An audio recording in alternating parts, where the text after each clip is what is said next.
श्रीलंका में राष्ट्रपति गोटबाया राजपक्षे ने गुरुवार 1 अप्रैल को इमरजेंसी यानी कि आपातकाल की घोषणा कर दी है। सरकार का कहना है कि यह इमरजेंसी नागरिकों की सुरक्षा के लिए लगाई गई है, जिसमें कि जनता के लिए सभी जरूरी सामान और सुविधाएं उपलब्ध कराई जाएंगी। आइए जानते हैं कि आखिर श्रीलंका में ऐसे हालात क्यों हुए।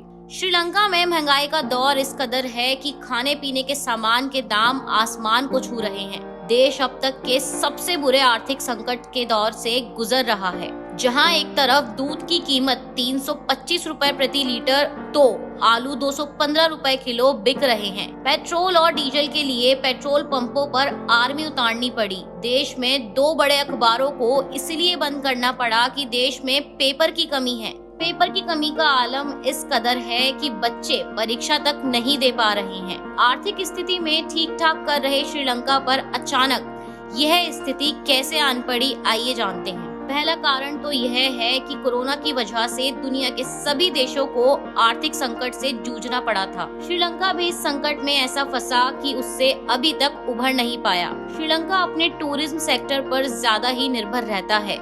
देश की इकोनॉमी पर इसका कुछ ज्यादा ही असर रहता है। कोरोना की वजह से श्रीलंका का टूरिज्म सेक्टर पूरी तरह नाकाम रहा और पाबंदियां हटने के बाद भी टूरिस्ट की संख्या पहले से फिर भी कम है। यहाँ की सरकार के द्वारा फर्टिलाइजर्स नहीं यूज करने के नियम की वजह से फसलों और सब्जी की पैदावार में कमी आई है, जिस वजह से किसान मुनाफे की जगह घाटे में रहे। दूसरा सबसे बड़ा कारण है चीन।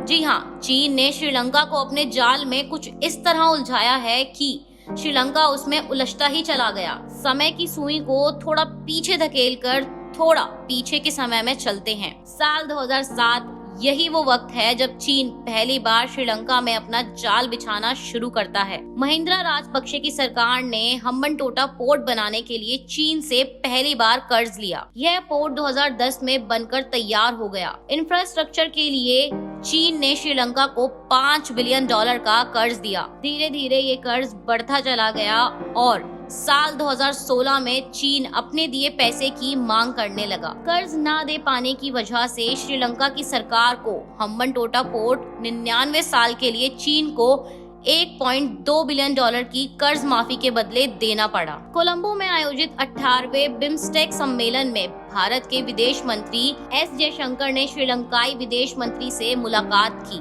और उन्हें यह आश्वासन दिया कि भारत अपने पड़ोसी मुल्क की हर संभव मदद करेगा। भारत ने श्रीलंका को $1 बिलियन का कर्ज दिया है और पेट्रोलियम उत्पादों को खरीदने के लिए अलग से $50 मिलियन का पैकेज दिया है। एस जयशंकर ने विरोधी नेताओं से भी मुलाकात की और बिगड़ते आर्थिक हालातों से रूबरू कराया। एस जयशंकर के इस दौरे से श्रीलंका फिर से भारत के करीब आता दिख रहा है। इंडिया और श्रीलंका के बीच हुए AMU साइन के मुताबिक इंडिया श्रीलंका के उत्तरी जाफना में 3 हाइब्रिड पावर प्लांट लगाएगा। यह प्रोजेक्ट पिछले साल कोलंबो ने चीन की कंपनी सिनोसर टेक्विन को दे रखा था। इंडिया और श्रीलंका के बीच एक और बात को लेकर सहमति बनी है कि मैरीटाइम रेस्क्यू कोऑर्डिनेशन सेंटर, इससे दोनों पड़ोसी मुल्क के बीच डिफेंस के मामले में रिश्ते और मजबूत बनेंगे। इसके सब सेंटर्स हम्बनटोटा पोर्ट पर ही बनेंगे।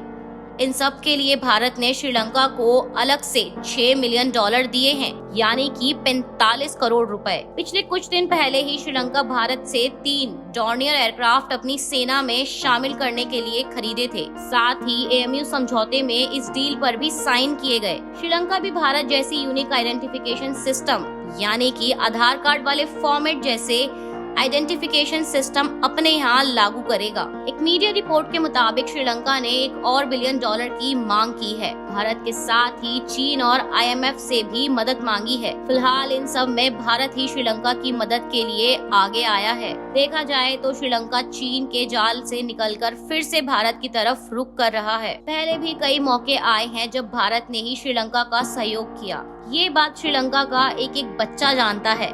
लोग राष्ट्रपति गोटबाया राजपक्षे से सत्ता छोड़ने की अपील कर रहे हैं। राजपक्षे के नेतृत्व वाले सत्तारूढ़ परिवार को अपनी अक्षमता के लिए इस्तीफा देने को बोल रहे हैं। हालात सुधर जाएं, इसी उद्देश्य से श्रीलंका ने बिम्स्टेक का आयोजन अपने यहाँ करवाया था। श्रीलंकाई नागरिक सरकार के खिलाफ जोरदार प्रदर्शन कर रहे हैं। जगह जगह लोग उग्र प्रदर्शन कर रहे हैं और बसों में आग लगा दी गई है। साथ ही लोगों ने राष्ट्रपति के घर पर भी हमला करने की कोशिश की। बहरहाल देखना यह होगा कि श्रीलंका चाइना के जाल से कितनी जल्दी खुद को निकाल पाता है और अपने देश में चल रहे आर्थिक संकट से कैसे पार पाता है।